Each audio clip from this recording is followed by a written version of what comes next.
ఉన్నారు, రెడీగా ఉన్నారు వాక్యం వినటానికి. అంత సంతోషంగా ఉన్నారా? వాక్యంలోకి వెళ్దాం. కొరింథీయులకు రాసిన మొదటి పత్రిక 14వ అధ్యాయం. కొరింథీయులకు రాసిన పత్రిక మొదటి పత్రిక 14వ అధ్యాయం 4వ వచనం. భాషతో మాట్లాడువాడు తనకే క్షేమాభివృద్ధి కలుగ చేసుకుని గాని ప్రవచించువాడు సంఘంనకు క్షేమాభివృద్ధి కలుగ చేయను. మరొకసారి చదువుదామా అందరం. భాషతో మాట్లాడువాడు తనకే క్షేమాభివృద్ధి కలుగ చేసుకుని గాని ప్రవచించువాడు సంఘంనకు క్షేమాభివృద్ధి కలుగ చేయను. సార్ యాంప్లిఫైడ్ క్లాసిక్లో చూద్దాం. He who speaks in a strange tongue edifies and improves himself, but he who prophesies, interpreting the divine will and purpose and teaching with inspiration, edifies and improves the church and promotes growth in Christian wisdom, piety, holiness and happiness. Edifies and improves himself. తెలుగులో ఏమైంది? భాషతో మాట్లాడేవాడు తనకే క్షేమాభివృద్ధి కలుగజేసుకున్నాడు. So కొన్ని ఆత్మ సంబంధమైన విషయాల గురించి ఒక 3 వీక్స్ నుంచి మాట్లాడుతూ వచ్చాను. ఎలాగా మన అంతరంగ పురుషుడు ఎదిగేటట్టు మనం ఎలా చేయగలం, లేకపోతే స్పిరిచువల్గా మనం ఎలా గ్రో అవ్వగలం అన్న అంశం మీద ఒక 3 వారాలుగా మాట్లాడుతూ వచ్చాను. సో ఈరోజు ఆత్మ సంబంధమైన సామర్థ్యాన్ని, స్పిరిచువల్ కెపాసిటీని మనం ఎలా ఇంక్రీజ్ చేసుకుంటాం, ఎలా మనం పెంచుకుంటాం, దాని గురించి నేను మాట్లాడుతూ ఉన్నాను. సో ఇందులో కొన్ని విషయాలు మీకు ఆల్రెడీ ముందుగా వాటి గురించి ఐడియా ఉండి ఉండొచ్చు. బట్ స్టిల్ సంథింగ్ దేవుడు నూతనమైన ఆ కృపని, నూతనమైన ప్రత్యక్షతని మనలో విడుదల చేస్తాడని నేను నమ్ముతూ ఉన్నాను. ఆమేన్. భాషతో మాట్లాడువాడు తనకే క్షేమాభివృద్ధి కలుగజేసుకోండి. సో గత కొన్ని వారాలుగా తిరిగి జన్మించిన ఆత్మ, బోర్న్ అగైన్ స్పిరిట్, మనం దేవునిలో తిరిగి జన్మించిన తర్వాత మనకి ఎలాంటి కృపలు ఇవ్వబడినాయి, ఎలాంటి ఆధిక్యతలు ఇవ్వబడినాయి, వాటి గురించి నేను మాట్లాడుతూ వచ్చాను. సో మనం తిరిగి జన్మించిన తర్వాత, దేవుని రాజ్యంలోకి వచ్చిన తర్వాత, ఎప్పుడైతే పరిశుద్ధాత్మ మన మీద కుమ్మరించబడ్డాడో, ఆత్మ కుమ్మరింపు అనేది ఎప్పుడైతే మన మీద జరిగిందో, దేవుడు మనకేం చేశాడంటే వాక్శక్తిని అనుగ్రహించాడు, అట్రెన్స్ని ఆయన ఇచ్చాడు. సో దేవుడు ఏమైనాడు? ఆయన ఆత్మ స్వరూపి అయినాడు. యాంప్లిఫైడ్ క్లాసిక్లో ఏమన్నది? ఆయన స్పిరిచువల్ బీయింగ్ అయి ఉన్నాడు, ఆత్మ సంబంధమైన జీవి అయినాడు. సో ఒక స్పిరిచువల్ బీయింగ్తో మనం ఇంటరాక్ట్ అవుతూ ఉంటాం. God is not a physical being. దేవుడు ఒక బాహ్య సంబంధమైనటువంటి జీవి కాదు. దేవుడు ఏమైనాడు? Spiritual being. ఇప్పుడు ఆత్మ సంబంధమైన జీవితో మనం ఆత్మీయంగానే సంభాషించగలుగుతాం, ఆత్మీయంగానే ఆయన ఏం చెప్తున్నాడో గ్రహించగలుగుతాం. అంతేనా? ఎంతమంది నాతో ఉన్నారు? సో దేవుడు ఆత్మ సంబంధమైన జీవి. యోహాను సువార్త 4వ అధ్యాయంలో ఉన్న భాగాన్ని అంతకుముందు చూసాం మనం. దేవుడు ఆత్మ గనుక ఆయన ఆరాధించువారు ఆత్మతో సత్యంతో ఆరాధించారు. God is a spirit. దేవుడేమైనాడు? ఆత్మ అన్నాడు. దేవుడేమైనాడు? ఆత్మ సంబంధమైన జీవి అయి ఉన్నాడు. He's a spiritual being, he's a spiritual creature. So ఆత్మీయ జీవితంలోకి మనం వచ్చిన తర్వాత దేవునితో మనం సంభాషిస్తా, దేవునితో నడుస్తా, ఆయన్ని గ్రహిస్తా, ఆయన గురించి తెలుసుకుంటా మనం జీవితంలో ముందుకెళ్ళటానికి మనం పిలువబడ్డాం. ఎంతమంది నాతో ఏకీభవిస్తారు? అంటే దేవుని గురించి మనం ఎంత ఎక్కువ తెలుసుకుంటామో అంత క్వాలిటీ ఆఫ్ లైఫ్ని మనం జీవించగలుగుతాం. ఎందుకని? దేవుడు కూడా హైయెస్ట్ క్వాలిటీ కలిగిన వాడు. ఆమేన్. ఆయన పోలికలో, ఆయన స్వరూపంలో మనల్ని చేసుకున్నాడు కాబట్టి ఆయన వలె మనం జీవించడానికి ఆ కృపని ఆయన మనకిచ్చాడు. సో భాషతో మాట్లాడువాడు తనకు ఏం కలుగు చేసుకుంటున్నాడంట? క్షేమాభివృద్ధి కలుగు చేసుకుంటున్నాడంట. He's edifying himself. క్షేమాభివృద్ధి కలుగు చేసుకుంటున్నాడంట. క్షేమము, అభివృద్ధి, అవునా? సాధారణంగా గ్రీక్లో చూస్తే ఓయికోడోమియో అనే పదాన్ని ఉపయోగిస్తారు. ఎడిఫిస్ అంటే అర్థం ఏంటి?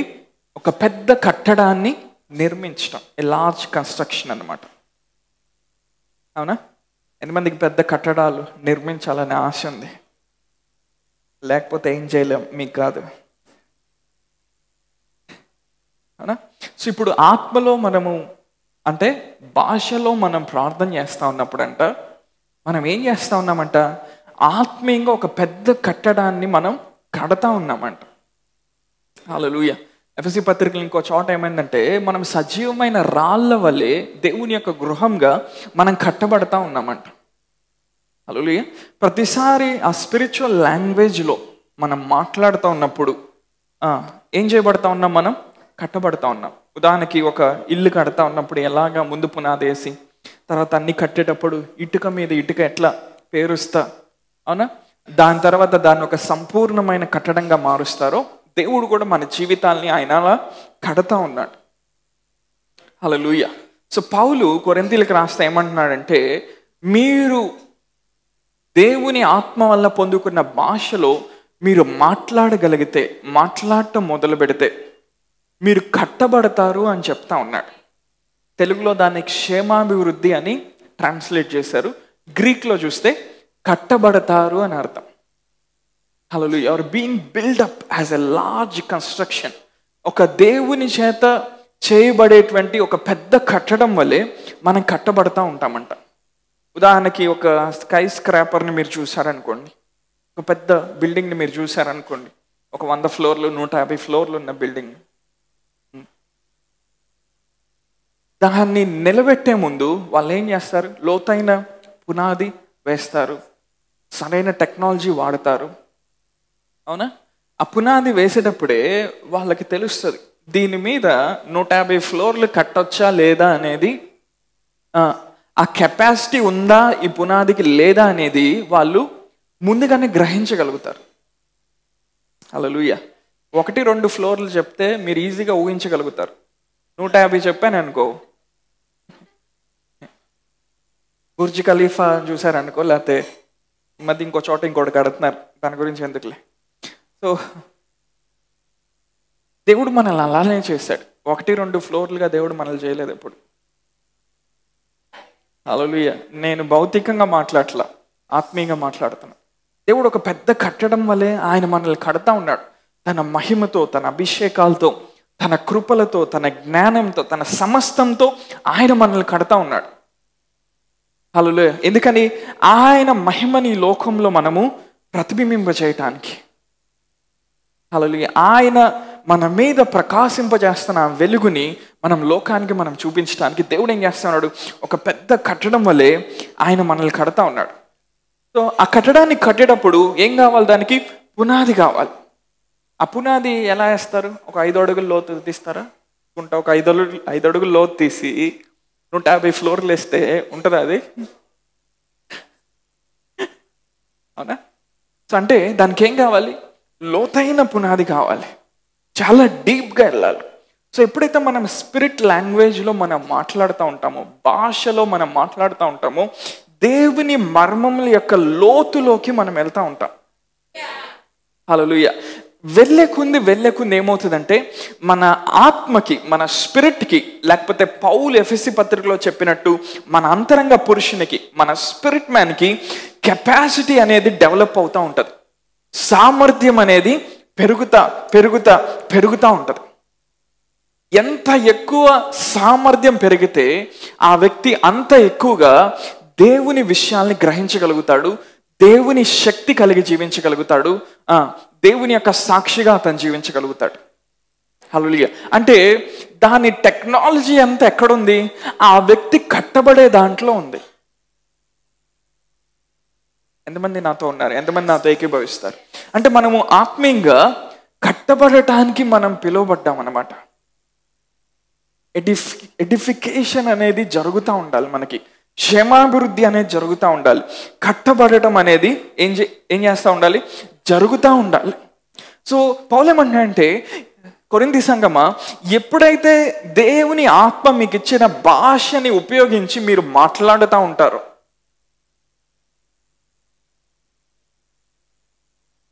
ఇదొక కష్టమైన సబ్జెక్ట్ కాదు, చాలా ఈజీ సబ్జెక్ట్. కానీ మైండ్ లెవెల్ని దాటి రాని వాళ్ళకి దీన్ని ఎక్స్ప్లెయిన్ చేయడం చాలా కష్టం.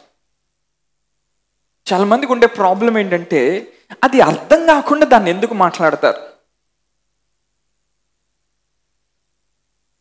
భాషతో మాట్లాడువాడు దాన్ని అర్థం చేసుకోవటానికి మాట్లాడు. అఫ్ కోర్స్ అది అర్థమవుతుంది, ఒక లెవెల్కి వచ్చిన తర్వాత ఏం మాట్లాడుతున్నా అర్థమవుతుంది, అది చాలా ఈజీ. కానీ భాషతో మాట్లాడేవాడు దాన్ని అర్థం చేసుకోవడానికి మాట్లాడు, ఒక స్పిరిట్ బీయింగ్తో కనెక్ట్ అవటానికి మాట్లాడుతూ ఉంటాడు. It is a spirit language. అదొక ఆత్మీయ భాష, ఒక ఆత్మ సంబంధమైన దేవునితో మనం సహవాసం చేయటానికి దేవుడు మనకి ఉచితంగా ఇచ్చిన భాష. హల్లెలూయా. అది మనం మాట్లాడే కొంది మనం స్పిరిట్లో మనం ఎక్స్పాండ్ అవుతూ ఉంటాం. మన అంతరంగ పురుషుడు విశాలపరచబడతా ఉంటాడు. విశాలపరచబడే కొంది దేవుని రాజ్య మర్మాల్ని మనం గ్రహించడం మొదలు పెడతాం. దేవుని వాక్యం యొక్క లోతైన ప్రత్యక్షతలు, లోతైన విషయాలు మనం అండర్స్టాండ్ చేసుకోవటం మొదలు పెడతాం. హల్లెలూయా. మనందరికి కూడా రెండు మనసులు ఉన్నాయి. ఒకటి ఏంటంటే భౌతికమైన మనస్సు, రెండోది ఆత్మ సంబంధమైన మనస్సు. You have a natural mind and a spiritual mind. అవునా? ఇలా ఎలాగ ప్రాణము, దేహము, ఆత్మ ఉన్నాయో అలానే ఇంటికి వెళ్ళి అద్దంలో చూసుకోమాకండి, రెండో మనసు నాకు కనబడట్లేదని. అది కనబడదు. నీకొక ఆత్మీయ మనసు, you have a spiritual mind. Natural మైండ్కి దేవుని విషయాలు అర్థం కావు. ప్రకృతి సంబంధమైన మనస్సుకి, భూ సంబంధమైన మనస్సుకి దేవుని విషయాలు అర్థం కావు. అవి ఎలా ఉంటాయంట? వెరితనంలాగా ఉంటాయి. It is foolishness. పౌలేమంటున్నాడు, ప్రకృతి సంబంధమైన మనసుకి దేవుని విషయాలంట వెరితనం లాగా ఉంటాయంట, ఫూలిష్నెస్ లాగా ఉంటాయంట. కానీ ఆత్మకి దేవుని విషయాలు ఎలా ఉంటాయి? అవి చాలా అద్భుతంగా ఉంటాయి. హల్లెలూయా. మనం దేవుణ్ణి తాకగలుగుతాం, దేవుణ్ణి రుచి చూడగలుగుతాం, టేస్ట్ చేయగలుగుతాం, దేవుణ్ణి టచ్ చేయగలుగుతాం, దేవుణ్ణి సెన్స్ చేయగలుగుతాం. అది ఎప్పుడు స్టార్ట్ అవుతుంది అంటే స్పిరిట్ లాంగ్వేజ్లో మనం గ్రో అయ్యే కొద్ది స్టార్ట్ అవుతుంది. హల్లెలూయా. ఎంతమంది నాతో ఉన్నారు? సరే, చాలామందికి ఒక ఆలోచన ఉంటుంది, నేను చాలా కాలం నుండి భాషల్లో మాట్లాడుతున్నాను, నాకేంటి ఏం అనిపించట్లేదని. నీకేం అనిపించట్లేదని అనిపిస్తే ఒకసారి బైబిల్ తెరిచి నువ్వు చదువు. భాషల్లో మాట్లాడే కొంది మేబీ కొంత టైం అయిన తర్వాత నువ్వు బైబిల్ తెరిచి చదువు. ఆటోమేటిక్గా నీకు ఆ అధ్యాయం అంతకుముందు ఒక 1000 సార్లు చదివి ఉంటావు. అవునా? సరే, అందరికి తెలిసిన 23వ కీర్తన అనుకున్నాం. చిన్నప్పటి నుంచి వింటానే ఉండుంటాం, సండే స్కూల్లో చూడకుండా చెప్పి ఉంటాం.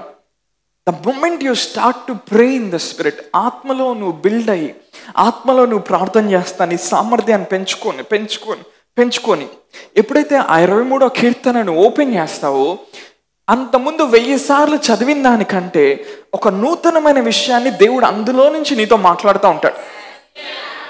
అంటే నువ్వు మాట్లాడే టైంలో నీకు అర్థం కాదు, కానీ నువ్వు దేవుని వాక్యాన్ని తీసిన టైంలో అది నీకు లోతుగా అర్థమవటం ప్రారంభమవుతుంది.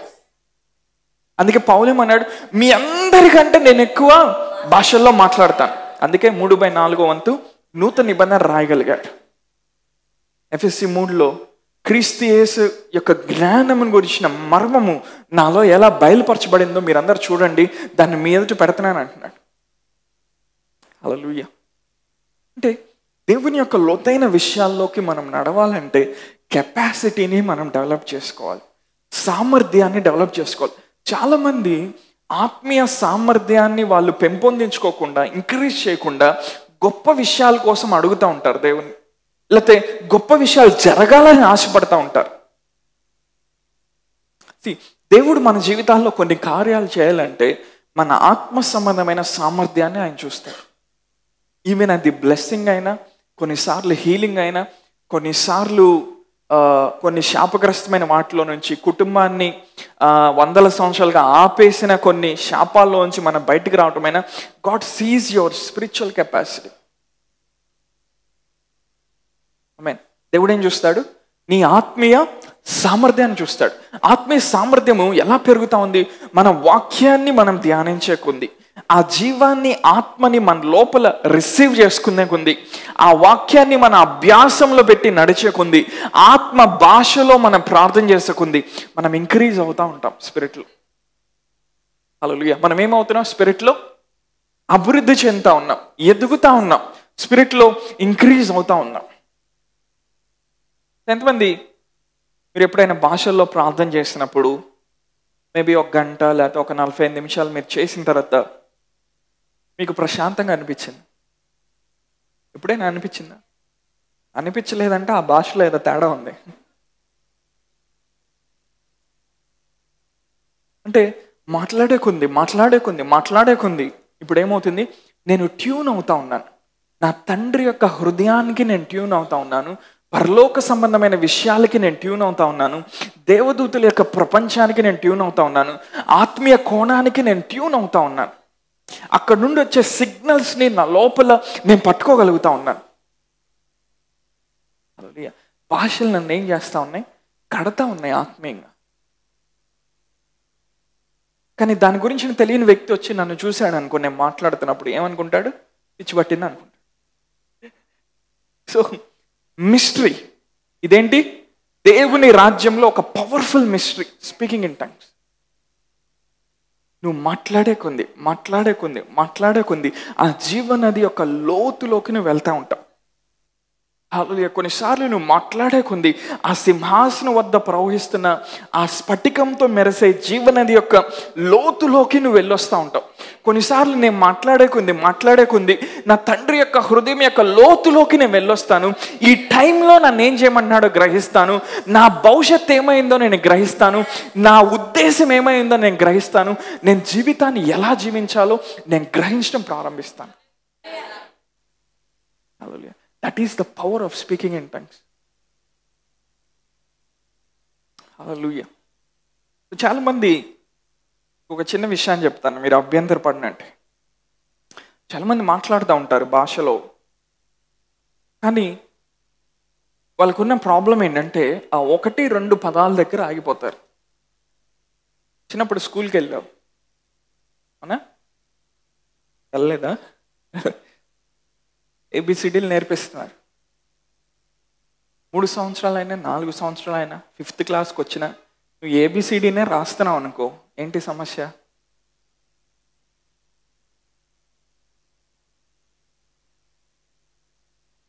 ఇక్కడ ఏదో ప్రాబ్లం ఉందని అర్థం.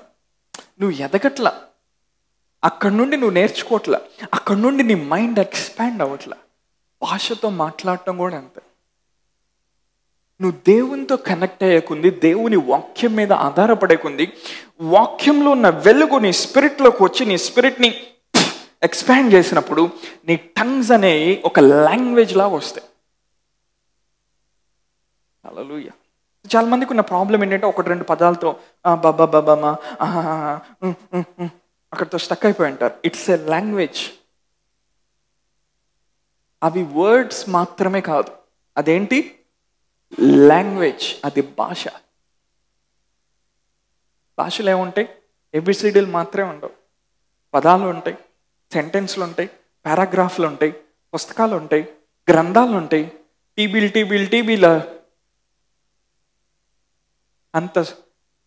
అంత స్టోరేజ్తో కూడిన విషయాలు ఉంటాయి. హల్లెలూయా. ఆలోచించారు ఎప్పుడైనా? ఒక పదానికి ఒక 1 TB స్టోరేజ్లో ఉండే ఒక మ్యాటర్కి ఎంత డిఫరెన్స్ ఉంటుంది? ఆలోచించారు? సరే 500 GB అనుకుందాం. మీ దగ్గర 500 GB మెమరీ కార్డ్ ఉంది. అందులోపల దానిలో మీరు ఎన్ని బుక్స్ పట్టించగలుగుతారు? ఎన్ని పేజీలు పట్టించగలుగుతారు? ఎన్ని పదాలు పట్టించగలుగుతారు? దానికి ABCD అనే ఈ 4 అక్షరాలకి తేడా ఉందా లేదా? అంటే మన ఆత్మీయంగా వాక్యంలో ఎదిగే కొంది భాషలో మనం ఎదుగుతూ ఉంటాం. హల్లెలూయా. సో ఈరోజు మీరేం చేయాలి? ఎక్కడైనా మీరు ఆగిపోయి ఉంటే దేవుడిని అడగాలి, ప్రభా నా ఆత్మలోకి నీ వాక్యపు వెలుగుని నింపి నా లాంగ్వేజ్ని నువ్వు ఎక్స్పాండ్ చేయి ప్రభా. హల్లెలూయా. భాషను దేవుడు ఏం చేయాలి? విశాలపరచాలి, లేకపోతే విస్తరింప చేయాలి, ఇంక్రీజ్ చేయాలి, అభివృద్ధి చేయాలి. ఎందుకంటే ఆ ఇంక్రీజ్ వచ్చే కొంది నువ్వు ఇంకా కట్టబడతా ఉంటావు. ఎంతమంది నాతో ఉన్నారు? మనందరికీ తెలిసిన వచనం యూదా పత్రిక 20వ వచనం. But you beloved build yourselves up founded on your most holy faith, make progress. Amplified క్లాసిక్లో make progress, rise like an edifice, higher and higher, praying in the holy spirit. యూదా పత్రిక 1వ అధ్యాయం 20వ వచనం. అందరూ చదువుతారా? But you beloved build yourselves up founded on your most holy faith, make progress, rise like an edifice, higher and higher. Edifice అంటే అర్థం ఏంటి? ఒక పెద్ద కట్టడం. అది ఆ కట్టడము కొంచెం కట్టబడిన తర్వాత అక్కడ ఆగిపోవట్ల. వాక్యంలో ఉంది రైజ్ హైయర్ అండ్ హైయర్. అంటే యు ఆర్ మేకింగ్ ప్రోగ్రెస్. అంటే ప్రతిరోజు నేను దేవుడు ఇచ్చిన భాషలో నేను మాట్లాడేకుంది వాక్యం ఏం చెప్తుందంటే నేను ప్రోగ్రెస్ అవుతా ఉన్నానంట. నేను లైఫ్లో స్టక్అప్ అయిపోవట్లా, నేను లైఫ్లో ఆగిపోవట్లా. నేనేం చేస్తా ఉన్నాను? ముందుకు వెళ్తా ఉన్నాను. హల్లెలూయా. ఇంకా వాక్యం ఏం చెప్తుంది? ఒక చిన్న కట్టడం వల్ల నేను ఆగిపోవట్లా. కట్టబడిన తర్వాత, ముందు చిన్నగా కట్టబడిన తర్వాత అక్కడ నేను ఏం చేస్తున్నాను? I'm rising higher and higher. ఇంకా ఎత్తుకి, ఇంకా ఎత్తుకి, ఇంకా ఎత్తుకి నేను కట్టబడతానే ఉన్నాను. హల్లెలూయా.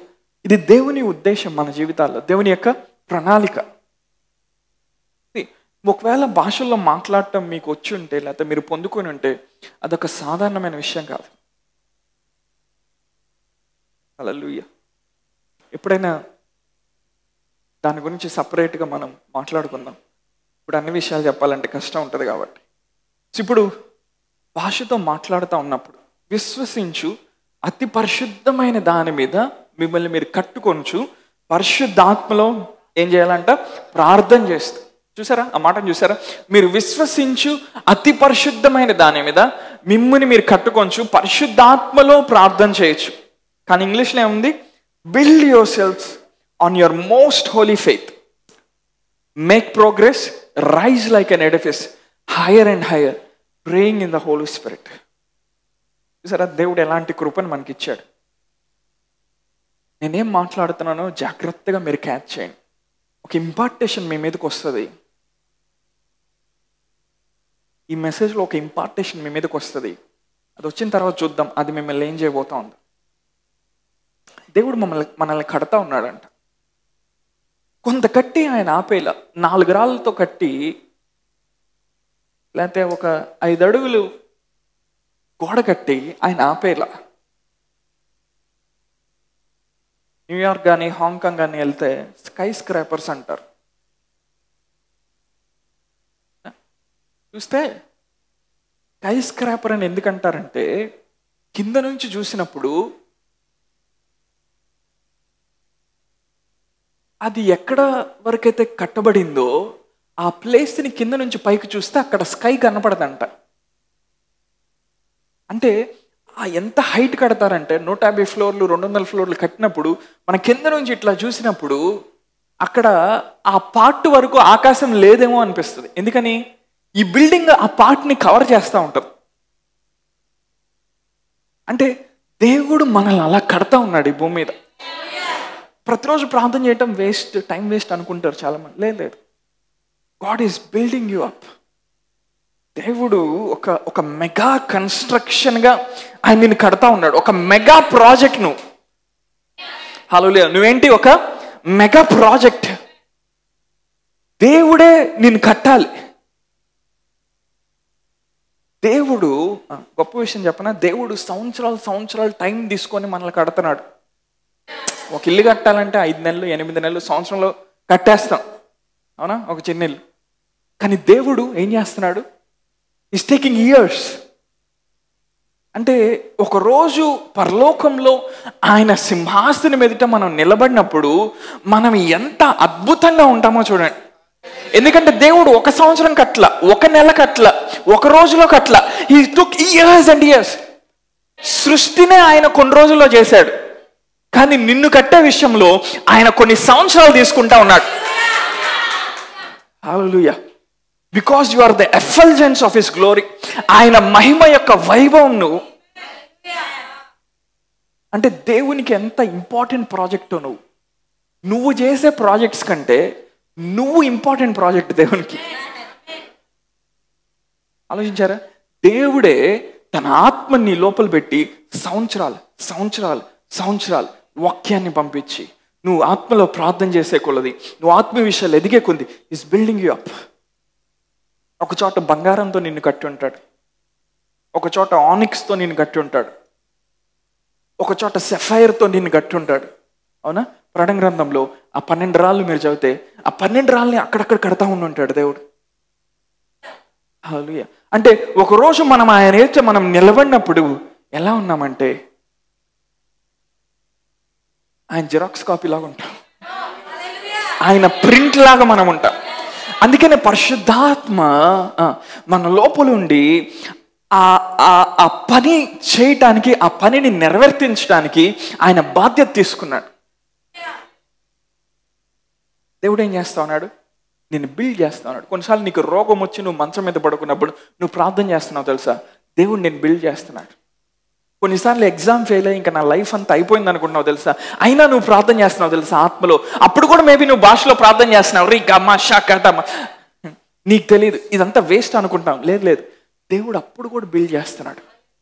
హల్లెలూయా. నేను బిల్డ్ చేసి ఒక లెవెల్ తీసుకొచ్చి నీకు ఒక సర్ప్రైజ్ ఇస్తాడు ఆయన.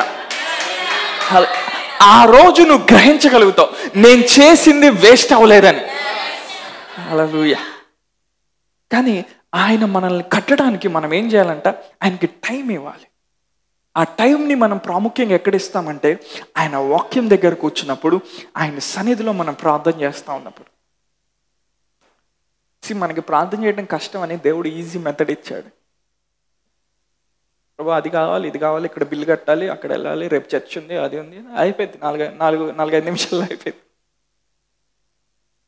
కొంతమంది చెప్పిందే చెప్తా ఉంటారు.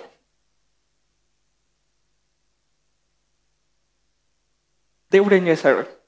ఈ సిస్టమ్ని దాటించడానికి మీకు ఒక అర్థం కాని భాష మీ లోపల పెడతాను. మీరు ఎప్పుడైతే స్పిరిట్లో నాతో మీరు కనెక్ట్ అవుతారో ఆ భాష మీ లోపల ఫ్లో అవుతూ ఉంటుంది.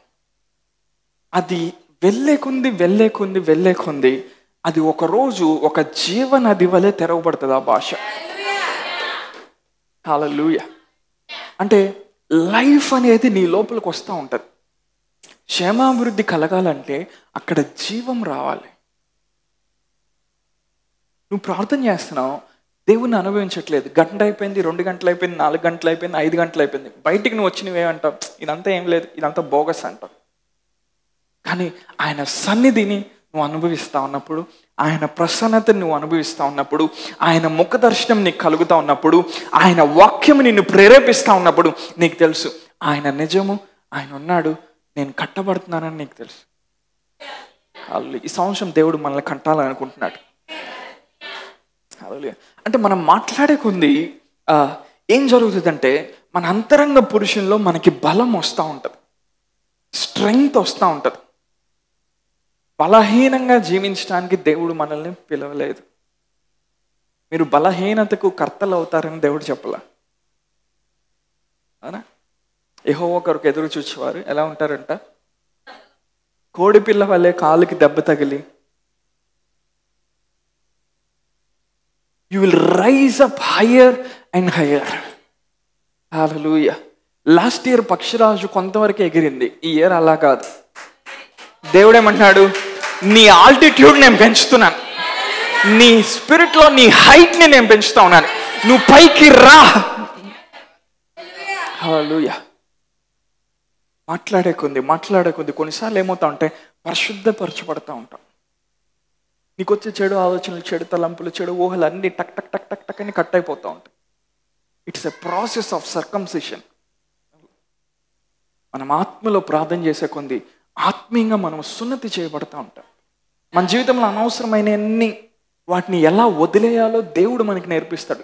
నీ సొంతంగా నువ్వు వదిలేయటం కాదు, అంటే నువ్వు ఆత్మలో ప్రార్థన చేసి దేవునికి నిన్ను అప్పగించుకునే కొంది ఆ చెడు తలంపులు, ఆ చెడు ఆలోచనలు, ఆ బలహీనమైన స్థితిని నువ్వు ఎలా వదిలేయాలో, ఆ పరిధిని దాటి పైకొచ్చి పక్షిరాజు వలె రెక్కలు చాపి ఎలా ఎగరాలో పరిశుద్ధాత్మ నీకు నేర్పిస్తాడు. హల్లెలూయా. ఎవరైనా ఎప్పుడైనా ఎక్కువసేపు భాషల్లో ప్రార్థన చేశారా? ఎప్పుడైనా చేశారా? ఏమనిపించిన తర్వాత మీకు? సంథింగ్ ఏదో అనిపిస్తుంది కానీ అది అనిపించిన వాళ్ళకి మనం చెప్పలేం.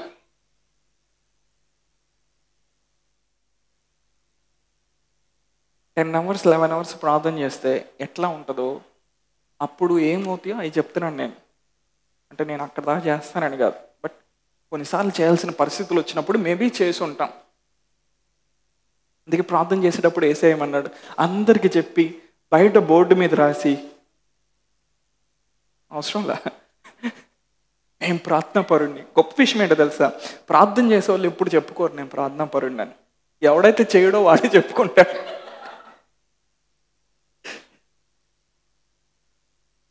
వాడికి చెప్పుకోవాల్సిన అవసరం లేదు. లైఫ్, జీవం అనేది అతనిలో పెళ్ళు పుగుతూ ఉంటుంది. అలాగే సరే, ఏం జరుగుతుందో చెప్తున్నాను. ఎప్పుడైతే మనం ఆత్మలో ప్రార్థన చేస్తూ ఉంటామో మన యొక్క కెపాసిటీ అనేది పెరుగుతూ ఉంటుంది. ఉదాహరణకి ఒక చిన్న పిల్లోడికి, మేబీ 1 year 2 years ఉన్న పిల్లోడికి మనం ఒక 5 kg రాడ్ ఇచ్చి మోయమన్నాం అనుకో, మోయగలుగుతాడా? లేదు. కానీ మనం 20, 30, 40 సంవత్సరాలు ఉన్న మనం 5 kg రాడ్ ఇచ్చి మోయమంటే మోయగలుగుతాం. వాడికి మనకి తేడా ఏంటి? వాడు ఇంకా చిన్నగా ఉన్నాడు, అంటే వాడి కెపాసిటీ అంతవరకే. అర్థమైంది ఏం చెప్తున్నాను? ఆ చిన్నపిల్లవాడి కెపాసిటీ 5 కిలోలు మోయలేడు. మేబీ 50 గ్రాములో 100 గ్రాములో బరువు ఉన్నది ఇస్తే మోయగలుగుతాడేమో. 5 kg 10 kg 15 kg మోయలేడు. కానీ యవన వయసుకు వచ్చిన వాళ్ళు, పెద్దోళ్ళు 5 kg లేకపోతే 3-4 kg ఈజీగా మోయగలుగుతారు. ఎందుకని? వాళ్ళు ఎదిగారు, శారీరక బలంలో వాళ్ళు ఎదిగారు. అలానే ఆత్మీయంగా కూడా అంతే. నీకొచ్చే పరిస్థితులు, నీకొచ్చే సమస్యలు నిన్ను కృంగతీస్తున్నాయి అంటే నువ్వు ఇంకా 50 గ్రాములు కూడా సరిగ్గా లేపలేకపోతున్నావు. నువ్వు you don't have proper capacity in your spirit. అంటే ఇంటెన్షనల్గా నీ సామర్థ్యాన్ని నువ్వు దేవుని దగ్గర కూర్చొని పెంచుకోవాలి. ఇయర్స్, రోజులు, నెలలు, సంవత్సరాలు నువ్వు ఆత్మలో ప్రార్థన చేసే కొంది 500 గ్రాములు మోసేవాడివి ఇప్పుడు మెట్రిక్ టన్నులు మోయటం మొదలు పెడతాం. హల్లెలూయా. ఒక పట్టణంలో ఎంత ఐరన్ పడుతుందో దాన్ని నువ్వు మోయటం మొదలు పెడతాం. హల్లెలూయా. నేను చెప్తున్నాను, గ్రహించగలుగుతున్నారు? అంటే ఏమవుతుంది? మన స్పిరిట్ యొక్క కెపాసిటీ పెరుగుతూ ఉంది. సో అది మనం 5 నిమిషాలు ప్రార్థన చేస్తాను, లేదా అప్పుడప్పుడు దేవుని సన్నిధికి వస్తున్నా జరిగేది. ప్రతిరోజు ఒక టైంని ఆయనకి కేటాయించి ఆ ఆత్మ సంబంధమైన జీవి దగ్గర మనం కూర్చోవాలి, దేవుని దగ్గర మనం కూర్చోవాలి. కూర్చున్నప్పుడు ఆయనతో మాట్లాడే కొంది, ఆ భాషలో మాట్లాడే కొంది ఆయన ఏం చేస్తాడు? మనల్ని కడతా ఉంటాడు. హల్లెలూయా. ఎంతమంది నాతో ఉన్నారు? ఎంతమందికి నేను చెప్పేది నచ్చట్లేదు? మనం కట్టబడే కొంది మనకేం జరుగుతూ ఉంటుందంటే, ఒకసారి సామెతల గ్రంథం 20వ అధ్యాయంలోకి వెళ్దాం. Proverbs 20:12. The hearing ear and the seeing eye, the Lord has made them both. వినగల చెవి, చూడగల కన్ను, ఈ రెండును యెహోవా కలుగజేసినవే. అందరు మళ్ళా చదువుతారా? వినగల చెవి, చూడగల కన్ను, ఈ రెండు యెహోవా కలుగజేసినవి. వినగలిగే చెవి, చూడగలిగిన కన్ను, ఈ రెండు యెహోవా చేసినవి. ఆ దేవుడు అందరికీ చేశాడుగా, అందులో స్పెషాలిటీ ఏముంది? వినగలిగిన చెవి అంటే నువ్వు ఆత్మీయంగా దేవుని స్వరాన్ని నువ్వు వినగలుగుతావు. చూడగలిగిన కన్ను అంటే నువ్వేం చేయగలుగుతావు? నీకున్న సహజమైన పరిస్థితులకు మించి నువ్వు చూడగలుగుతావు. అంటే స్పిరిట్లో నువ్వు ప్రార్థన చేసే కొంది నీకు జరిగేటువంటి ప్రాముఖ్యమైన విషయంలో ఒక అతి ప్రాముఖ్యమైన విషయం ఏంటంటే, వివేచించే శక్తిని దేవుడు నీకు ఇస్తాడు. He will give you the power of discernment. వివేచించే శక్తిని దేవుడు ఇస్తాడు. ఎప్పుడైతే వివేచించే శక్తి, డిజైన్ చేయగలిగిన శక్తి, లేకపోతే ఫిజికల్గా నీకేం కనపడుతున్నాయో వాటికి మించి నువ్వు చూస్తున్నావంటే వివేచించే శక్తిని దేవుడు నీకు ఇస్తున్నానని అర్థం. అంటే ఇప్పుడు నీ కన్ను చూడగలుగుతుంది. ఎక్కడి వరకు చూడగలుగుతుంది? నీ బాహ్య సంబంధమైన పరిస్థితులకు మించి చూడగలుగుతుంది. ఇప్పుడు నీ చెవి వినగలుగుతుంది. ఏం వినగలుగుతుంది? నీ పరిస్థితుల వల్ల వచ్చే స్వరానికి మించి దేవుని ఆత్మ చెప్తున్న సంగతులు వినగలుగుతుంది. అంటే దేవుడు తను ప్రేమించే వారికి ఏమేమి సిద్ధపరిచాడో అవి నీ ఆత్మలో నువ్వు గ్రహించడం ప్రారంభిస్తూ ఉన్నావు. When you are built up in the spirit, the Lord releases the power of discernment in your life. వివేచించే శక్తిని దేవుడు నీకు ఇస్తాడు. అప్పుడు నువ్వు ఆత్మలో ప్రార్థన చేస్తా, ఈ ప్రాబ్లం ఎందుకు రిపీట్ అవుతుంది 10 years నుంచి? ఇది ఎందుకు పోవట్లేదు? అక్కడున్న పరిస్థితికి మించి నువ్వు చూడగలుగుతావు. వివేచించే శక్తి ఆ కృపనిస్తుంది. హల్లెలూయా. అది నువ్వు కనుగొన్నప్పుడంట అది జీవమును, సర్వ శరీరాలకు అది ఆరోగ్యాన్ని తీసుకొని వస్తుందంట. మేబీ ఎవరు ప్రార్థన చేస్తే నీకు తగ్గట్లేదేమో. సో చాలా మందికి ఉన్న సమస్య ఏంటంటే వాళ్ళ జీవితాన్ని వాళ్ళు ఏ విషయాల్లో బాధపడుతున్నారో దాంతో కట్టేసుకుంటారు. ఉదాహరణకి చిన్నప్పుడు సెక్షువల్ అబ్యూస్కి గురైన వాళ్ళు, చిన్నప్పుడే లైంగికంగా వేధించబడిన వాళ్ళు ఏం చేస్తారు? ఒక టైం వచ్చేసరికి వివాహం చేసుకోవాలంటే వాళ్ళకి అసహ్యం వేస్తుంది. ఎందుకని? ఎవరో వాళ్ళని లైంగికంగా చిన్నప్పుడే వేధించారు కాబట్టి. ఇప్పుడు వారితో వివాహం గురించి మనం మాట్లాడడం వాళ్ళు ఏమంటారు? ఛీ, ఇదా వేస్ట్ నాన్సెన్స్ అంటారు. ఎందుకని? ఆ గాయం ఏం చేసిందంటే వాళ్ళ లోపల ఆ చేదుతనాన్ని పెంచుతూ వచ్చింది సంవత్సరాలు గడిచకుంది. అందుకని వాళ్ళు ఎవరిని సాధారణంగా ఇంట్లో ఉన్న తల్లిదండ్రులు కూడా నమ్మలేరు కొంతమంది. ఎందుకని? ఆ గాయం ఏం చేసింది? వాళ్ళ జీవితాన్ని అంతా కూడా ఆ గాయంతో ముడిపడి ఉంది. కానీ అదే వ్యక్తి కానీ ఆ పరిస్థితికి మించి దేవుని వాక్యాన్ని తీసుకొని ఒక చూడగలిగిన కన్ను, ఒక వినగలిగిన చెవు కానీ అతను పొందుకోగలిగితే, హల్లెలూయా, దేవుడు ఆ మూమెంట్లోనే అతను హీల్ చేస్తాడు. నేను చెప్తున్నా, అర్థమవుతుందా? As you are praying in the spirit, as you are building up, the power of discernment will be released. నువ్వు ఆ ప్రాబ్లం చూసి నువ్వు వివేచించగలుగుతావు. నువ్వు అలా దేవుని దగ్గర కనిపెట్టేకుంది దానికి ఆన్సర్ రావటం మొదలవుతుంది. హల్లెలూయా. ఒకసారి ఒక వ్యక్తి ఇలానే ఇంటెస్టైన్స్ క్యాన్సర్తో బాధపడుతూ ఉన్నాడు. వేరే దేశంలో పాలాయించో గారి మినిస్ట్రీలో ఒక వ్యక్తి ఇట్లానే బాధపడుతూ ఉన్నాడు. పేగుల్లో క్యాన్సర్, పేగుల్ని తినేసింది. మేబీ కొన్ని రోజుల్లో చచ్చిపోతాడు, less than a week, maybe 3-4 డేస్లో ఆ వ్యక్తి చచ్చిపోతాడని డాక్టర్స్ చెప్పాడు. జస్ట్ ఐసీలో ఉన్నాడు. ఇప్పుడు పాలాయించో గారు ఆయన దగ్గరికి వెళ్ళాడు ప్రార్థన చేయడానికి. ఆ టైంలో ఆయన ఏం చెప్పాలి ఆ వ్యక్తికి? పాలాయించో గారు అతనికి ఏం చెప్పాడంటే, నువ్వు కొంత టైం దీన్ని మర్చిపోయి, నువ్వు చచ్చిపోతావు 2 రోజులని డాక్టర్స్ చెప్తున్నారు, ఆ క్యాన్సర్ నీ పేగుల్ని ఆల్మోస్ట్ తినేసింది. నేను చెప్తున్నాను, నువ్వు కానీ నీ మనసులో దేవుణ్ణి తలుచుకుంటా నువ్వు ఊహించగలిగినట్లయితే నీ పేగులన్నీ నార్మల్ అయినట్టు, క్యాన్సర్ నేను వదిలేసి వెళ్ళినట్టు నువ్వు జస్ట్ అలా ఊహిస్తూ ఉండు. ఈ 2-3 రోజులు, 3వ రోజు 4వ రోజు ఎటు చచ్చిపోతావని వాళ్ళు చెప్పారు, నేను చెప్పట్లేదు. జస్ట్ నువ్వు ఊహించు. నువ్వు దేవుణ్ణి తలుచుకుంటా అంత హీల్ అయిపోయింది, అంత బాగైపోయింది, అంత మంచిగా అయిపోయింది అని నువ్వు బెడ్ మీద పడుకొని ఊహిస్తూ ఉండు. నేను నీ కోసం ఏం చేస్తా అంటే ప్రార్థన చేస్తాను అన్నాడు. 3 రోజులు అయిపోయేసరికి దేవుని ఆత్మశక్తి అతని మీదకి వచ్చి క్రొత్త పేగుల్ని అతని బాడీలో క్రియేట్ చేస్తుంది.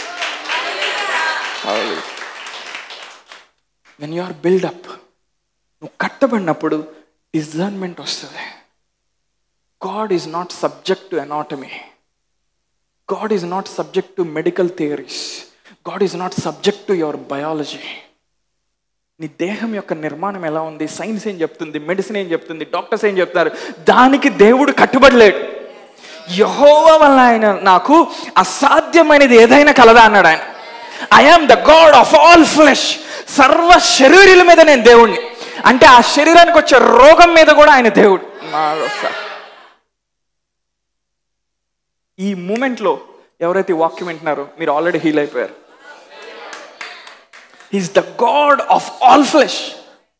సర్వ శరీరులకి దేవుడు. అంటే ఆ శరీరానికి వచ్చే ప్రతి రోగం మీద ఆయన దేవుడే అన్నాడు. తన ఊపిరిని దానిలోకి వదిలి lifts you up from that place.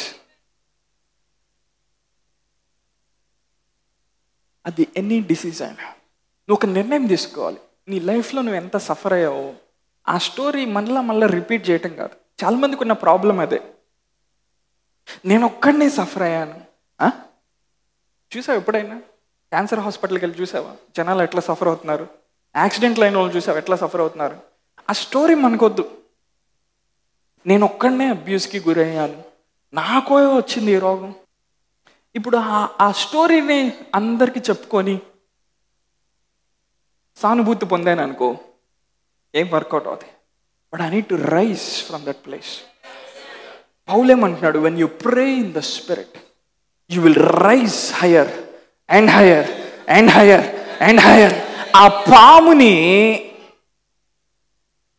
అది కింద ఉన్నప్పుడు కాటేస్తుంది. అది దాన్ని ఒక హైట్కి తీసుకెళ్ళామనుకో దాని సెన్సెస్ పనిచేయవు. హల్లెలూయా. అంటే దేవుడు ఈ సంవత్సరం మనల్ని ఎందుకు హైయర్కి రమ్మంటున్నాడు, ఎందుకు మనల్ని కడతా ఉన్నాడంటే, అంతకుముందు ఎక్కడెక్కడ ఏ పావులు మనల్ని కాటేసి మన సమయాన్ని మన ఆరోగ్యాన్ని తినేసి మన జీవితంలో భయంకరమైన బాధని విషాదాన్ని మిగిలించినాయో దాని కాటు నుండి మనం విముక్తి పొందడానికి. When you rise up higher, every snake will fall down. Hallelujah. అందుకే దేవుడు ఏం చేస్తున్నాడు, పైకి ఎగరటానికి పైకి లెగవటానికి మన కట్టడాన్ని ఆయన కడతానే ఉన్నాడు. ఎంతమంది నాతో ఉన్నారు? ఇర్మియా గ్రంథం 6వ అధ్యాయంలోకి వెళ్దాం. ఇర్మియా గ్రంథం 6వ అధ్యాయం 16వ వచనం. Stand in the ways and see, and ask for the old paths where the good way is, and walk in it. Then you will find rest for your souls. But they said, we will not walk in it. తెలుగులో వేస్తా ఒకసారి. యెహోవా ఇలా సెలవిచ్చున్నాడు, మార్గములలో నిలిచి చూడి పురాతన మార్గముల గురించి విచారించి మేలు కలుగు మార్గం ఏదని అడిగి అందులో నడుచుకోండి, అప్పుడు మీకు నెమ్మది కలుగును. అయితే వారు మేము అందులో నడుచుకున్నామని చెప్పుచున్నారు. దేవుడు ఇజ్రాయెల్ ప్రజలతో మాట్లాడుతూ ఉంటాడు. ఆల్రెడీ బబులోన్లో వాళ్ళు చెరగా తీసుకొని పోబడ్డారు బబులోన్లోకి. కానీ వాళ్ళు వివేచించలేకపోతున్నారంట, గ్రహించలేకపోతున్నారంట. దేవుడు ఇర్మియా అనే ప్రవక్త ఉపయోగించి తన ప్రజలతో ఏం మాట్లాడుతుంటే, పురాతనమైన మార్గాల్ని మీరు చూడటం మొదలు పెట్టాలి.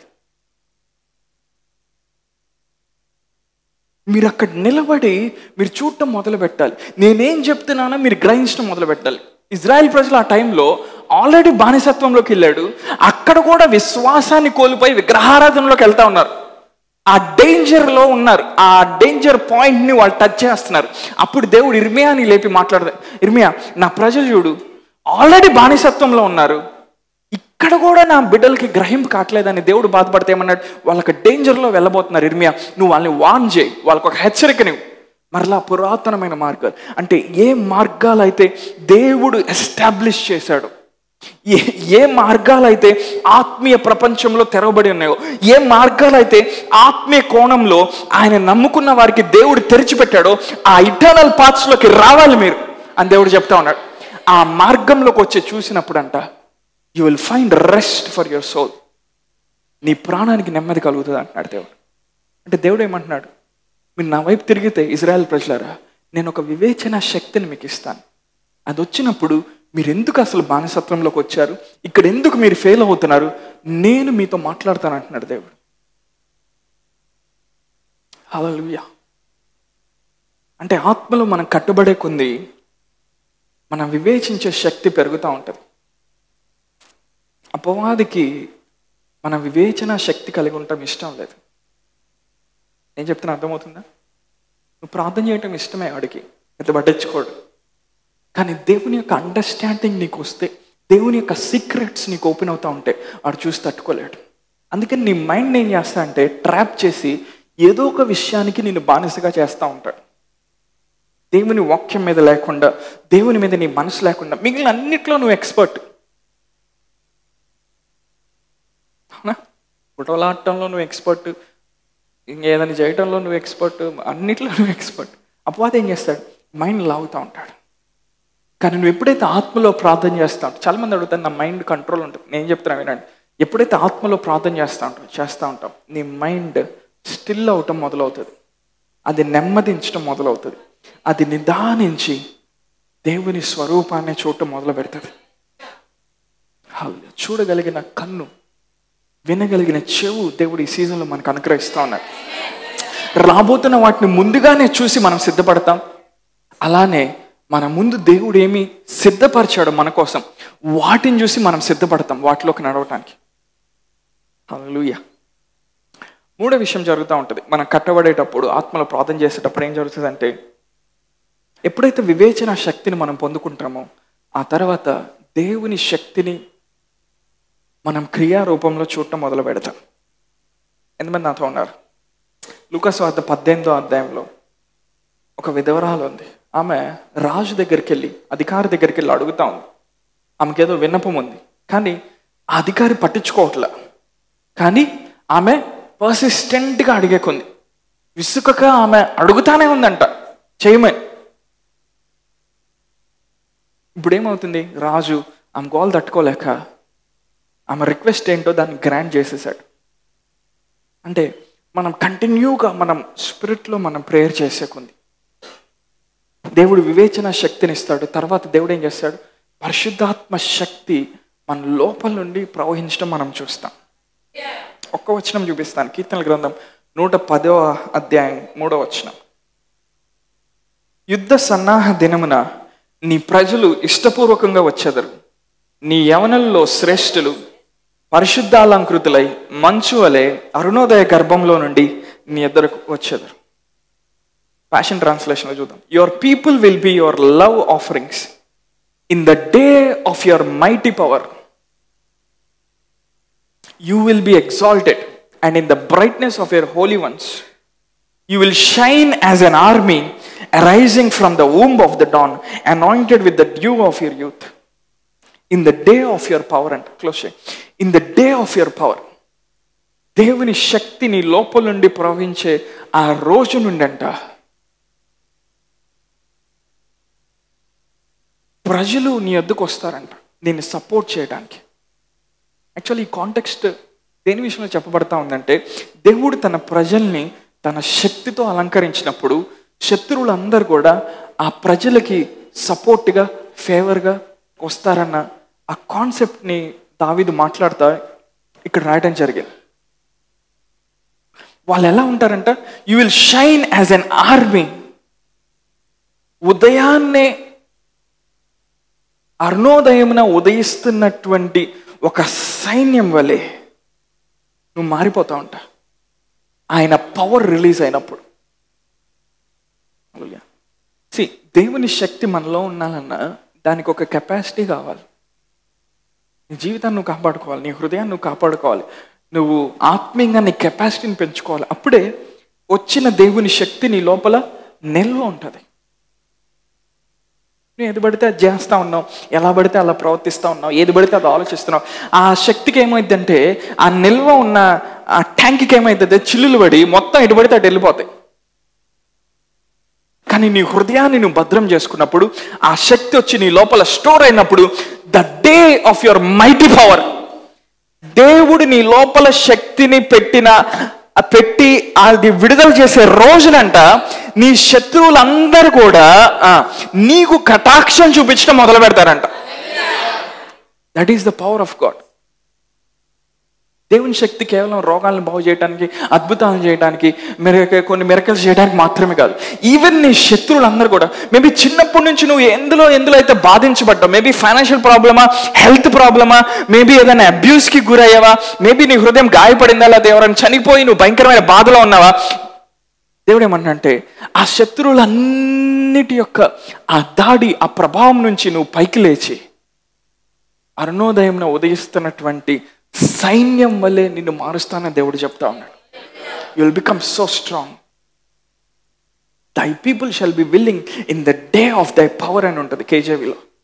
అంటే నువ్వు దేవుడు చెప్పిన పని కోసం నువ్వు ముందుకు వెళ్తా ఉన్నప్పుడు, నీ మేనిఫెస్టేషన్ టైం వచ్చినప్పుడు నీ శత్రువులు వాళ్ళు వచ్చి నీకు సపోర్ట్ చేయడం మొదలు పెడతారు.